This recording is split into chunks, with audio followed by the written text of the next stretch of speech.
3 days after my father's funeral, my stepmother changed the locks and told me I no longer belonged in the house. She said it calmly, like she'd rehearsed it. The movers were already inside carrying out my mother's old furniture while she stood beneath the chandelier wearing black silk and pretending to grieve. I remember staring at the front door in disbelief while rain poured across the driveway behind me. My suitcase sat beside my feet. The same suitcase I brought home for Dad's funeral. "Your father left everything to me," she said quietly. Then she handed me a small envelope. Inside was a check for $5,000. Nothing else. No explanation, no apology, no emotion. Just $5,000 and a house I was no longer allowed to enter. And maybe that would have been the end of it. Maybe I would have walked away quietly. Except for one thing. As I stood there in the rain, staring at the house I grew up in, I suddenly remembered something my father told me 6 years earlier. It happened the night he first introduced us to Evelyn. He handed me a small brass key and whispered, "If anything ever feels wrong after I'm gone, open the basement first." At the time I thought he was joking. Standing there outside the house while my stepmother watched me leave, I realized he was. And by the time I finally unlocked that basement door, I understood my father had been preparing for this moment long before he died. Nobody trusted Evelyn Harper when my father married her. Not even the people pretending to congratulate him. She was 22 years younger than him. Elegant, controlled, beautiful in the kind of way that made rooms quieter when she entered them. And from the very beginning, she studied people instead of speaking to them. My father met her during a charity gala in Manhattan. At least that's the official story. The unofficial story came from my Aunt Caroline after her 3rd glass of wine one Christmas. She knew exactly who he was before he ever introduced himself. Maybe she did. Maybe she didn't. But what mattered was this. Within 11 months, Evelyn Harper became Evelyn Whitmore. And my father changed. Not immediately. Slowly. Subtly. Like someone rearranging furniture inside a dark room one piece at a time. Before Evelyn, my father was predictable. Cold sometimes, emotionally distant often. But still grounded. He still visited old friends, still hosted family dinners, still laughed occasionally when conversations became loud enough. After Evelyn, everything became quieter. Smaller. Controlled. Family dinners stopped. Phone calls shortened. The house itself started changing.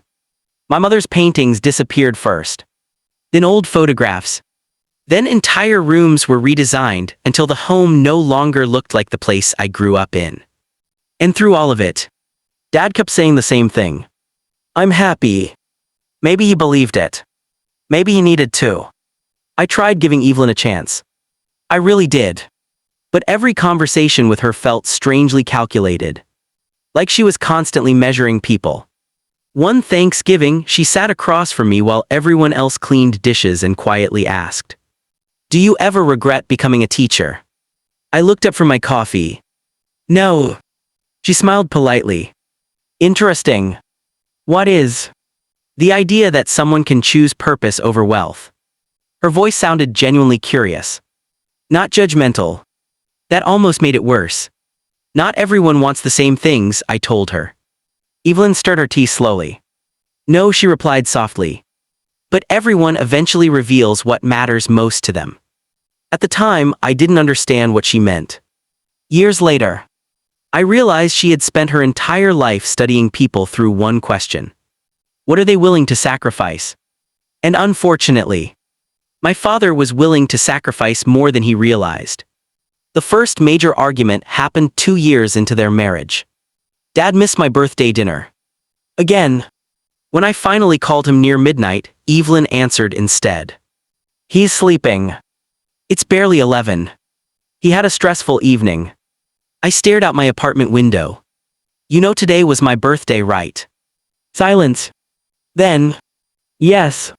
Nothing else. No apology. No attempt to soften the moment. Just silence. That was Evelyn's greatest weapon. Not anger. Not manipulation. Silence. She knew how to create emotional distance so gradually that people barely noticed it happening. And somehow, my father became increasingly isolated from everyone who loved him before her, including me. The only person who still visited regularly was Helen, our housekeeper. Helen worked for my family nearly 20 years. She practically raised me after my mother died. And unlike everyone else in Dad's social circle, Helen didn't trust Evelyn for 1 second. One rainy afternoon while helping clean the garage, Helen quietly said, "Your father looks tired lately." I nodded. "He's getting older." "No." Her voice lowered. "He looks lonely." That sentence stayed with me. Because loneliness can exist even inside beautiful homes. Especially beautiful homes. 3 months later, my father suffered his first heart attack. And suddenly, everything started moving much faster. The funeral ended at 2:17 in the afternoon. I remember because rain started exactly 3 minutes later. The cemetery emptied quietly beneath black umbrellas while luxury sedans disappeared one by one into gray Manhattan traffic. People hugged me, spoke softly, told me my father had been respected, important, successful, but grief always sounds strangely rehearsed around wealthy people. Like everyone memorized the same script before arriving, Evelyn performed perfectly. That's the word that haunted me afterward. Performed. She wore elegant black, cried softly during the service, held tissues delicately between manicured fingers. Every expression appeared controlled enough to photograph well. Even standing beside my father's grave, she somehow looked composed. Only Helen seemed genuinely devastated. She stood several feet away from everyone else while rain soaked the shoulders of her coat. At one point I noticed her staring directly at Evelyn, not with anger, with suspicion. Like she was waiting for something. After the burial, guests returned to the Whitmore estate for the reception. The house felt unfamiliar immediately, cold, too quiet. The fireplace remained unlit despite the weather. Most of my father's personal items had already disappeared from common rooms. That realization unsettled me more than it should have. Who removes photographs before the funeral flowers are even gone? Evelyn moved gracefully through the crowd, greeting executives, investors, and old family friends. I mostly stayed near the kitchen drinking coffee that had gone cold hours earlier. Helen eventually approached quietly. "You should eat something." "Fine, no you're not." That almost made me smile. Helen always spoke to me like truth mattered more than comfort. She lowered her voice. "Your father wanted to see you the night before he died." I froze. "Asked for you." Chest tightened instantly. "I was there that morning." "I know." Looked toward the dining room where Evelyn laughed softly beside 2 investors. He asked again later, "Why didn't anyone call me?" Helen stayed silent, and suddenly I understood, or at least part of me did. Helen never answered directly, but she didn't need to. That night, after the last guests finally left, I wandered through the house unable to sleep. Rain tapped softly against enormous windows while thunder rolled somewhere over the city. Dad used to love storms, said they made wealthy neighborhoods feel honest. I stopped outside his office. The door was slightly open. Light spilled softly across the hallway floor. Inside, Evelyn stood beside his desk holding a stack of documents. She looked up immediately when she saw me. For one brief second, something cold crossed her face, then it vanished. "You should be resting," she said gently. I stared at the papers in her hands. "What are those?" "Estate documents." "The funeral ended 4 hours ago. Life continues." Her answer felt rehearsed. Everything about Evelyn felt rehearsed. I stepped into the office slowly. My father's scent still lingered faintly in the room. Whiskey, old books, cedarwood. The realization hit me hard enough to steal my breath briefly. He was really gone. Evelyn watched me carefully, then spoke softly. "Your father worried about you." I looked up. "What does that mean?" "He thought you lacked ambition." The words landed harder than expected, not because they surprised me, because part of me feared they were true. Evelyn walked toward the bookshelf calmly. "He admired people who understood power." I frowned. "You sound like you knew him better than everyone else." Her eyes met mine. Maybe I did. The room fell silent, then she smiled faintly. "You should get some sleep, Daniel." I left the office feeling colder than before, and somewhere deep inside me, something started whispering that the worst part of my father's death hadn't happened yet. 3 days after the funeral, I returned to the house just before sunset. Rain clouds hung low over Manhattan, turning the sky the color of wet concrete.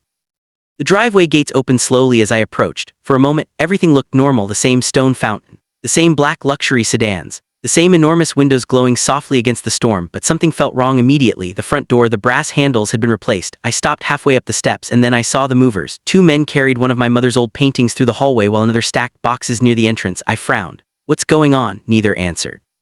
One of them avoided eye contact completely. That's when Evelyn appeared, elegant black silk, perfect posture, calm expression. She looked less like a grieving widow and more like someone finalizing a transaction. "You should have called before coming," she said softly. I stared at the new lock. "You changed the door." "Yes, just yes." No explanation, no hesitation. I looked past her toward the living room. Half the family photographs were gone. "What are they doing with Mom's things?" "They're being placed into storage."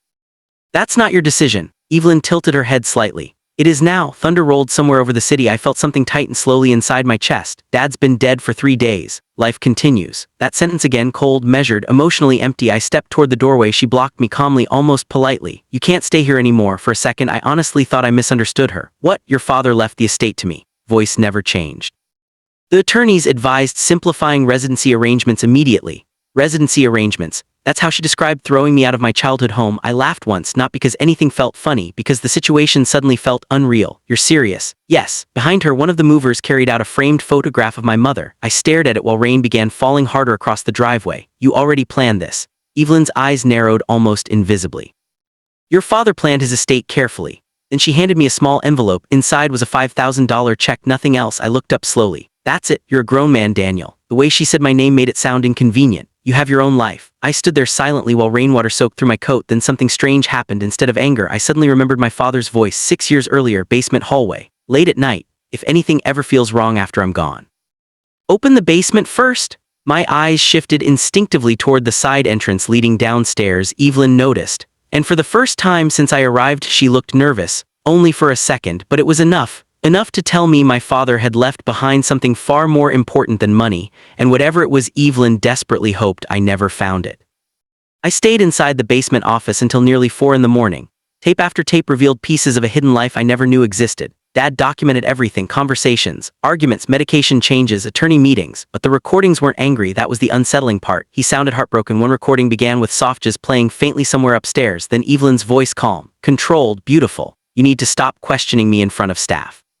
Sounded exhausted. I'm questioning why my son wasn't informed about my medical appointment. You're overreacting. Dying. Evelyn. Silence, then her voice lowered. That's exactly why you should avoid unnecessary stress. I paused the tape. My hands shook slightly because suddenly I understood her strategy perfectly. She never fought loudly. She redirected, controlled, softened, minimized. Everything about Evelyn was designed to make people doubt themselves. I pressed play again. Dad spoke quietly. You've been changing things in this house.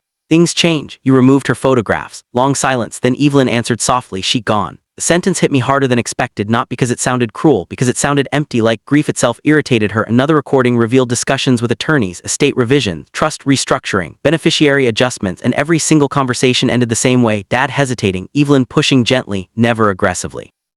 Always patiently, like water slowly wearing down stone. Around sunrise I found the final tape. No label, no date, just a small handwritten note. If something happens to me, my stomach tightened instantly. I inserted the cassette, slowly, static, then my father's voice, very weak now. Daniel, if you're listening to this tape, then I failed to stop her myself. I closed my eyes briefly. She's been meeting privately with Martin Keller, Dad's estate attorney. The realization hit immediately. The will. Dad continued.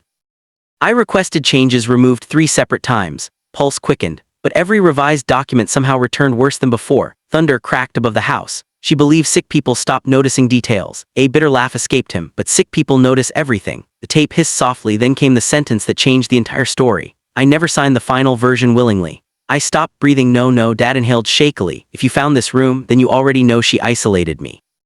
His voice weakened further. But there's one thing she doesn't know. Rustled somewhere on the tape. The original trust remains protected beneath the house deed records. My eyes snapped toward the filing cabinets. The attorneys believe I revoked it. Cough. I didn't. Silence filled the room. Then finally, I'm sorry it took fear for me to understand who truly loved me. The recording ended, and somewhere upstairs inside the mansion, Evelyn Whitmore slept peacefully, believing she had already won. Chapter 7. The will was manipulate. Be noon the next day. I had barely slept. The basement office no longer felt like a mystery. It felt like evidence, carefully organized evidence. I photographed documents for hours, scanned trust records, reviewed attorney correspondence, and every trail led toward the same conclusion. My father's final estate revisions were manipulated gradually over several years. Not illegally at first, psychologically. That's what made it terrifying. Isolation, medication, emotional dependency. Evelyn never forced control, she engineered it. By late afternoon I called Richard Hale, Dad's former corporate attorney, one of the few people Evelyn never fully removed from his life. We met inside a quiet restaurant near Central Park. Rain still covered the city. It felt like Manhattan itself refused to move on from the storm. Hale looked older than I remembered, tired. The kind of tired wealthy people develop after spending years cleaning up other people's secrets. He stared at the documents silently for several minutes, then removed his glasses slowly. Jesus Christ. You knew something was wrong. I knew. Arthur became frightened near the end. Hale lowered his voice. I never realized how far things had gone. I slid the recordings across the table. He documented everything. Hale looked genuinely stunned. Then came the question I'd been avoiding. Can we stop her? Long silence finally. Yes, one word, but it changed everything. The confrontation happened 4 days later. Evelyn arrived at Hale's office wearing white, not black, not mourning clothes, white like grief had already expired. She looked calm walking into the conference room until she saw me, then something flickered briefly across her expression, not fear, recognition, like she suddenly understood the game had changed. She said carefully, "Helen says hello." That landed barely, but enough. Hale placed the documents across the table methodically. The original trust was never revoked, remained perfectly still. "And you knowingly concealed estate contradictions while Mr. Whitmore was under medical sedation." Silence, then she smiled faintly. "You can't prove intent." I pressed play on the recorder. Dad's voice filled the room. "I never signed the final version willingly." Changed instantly. For the first time since meeting her, Evelyn looked afraid, real fear, not loud, quiet.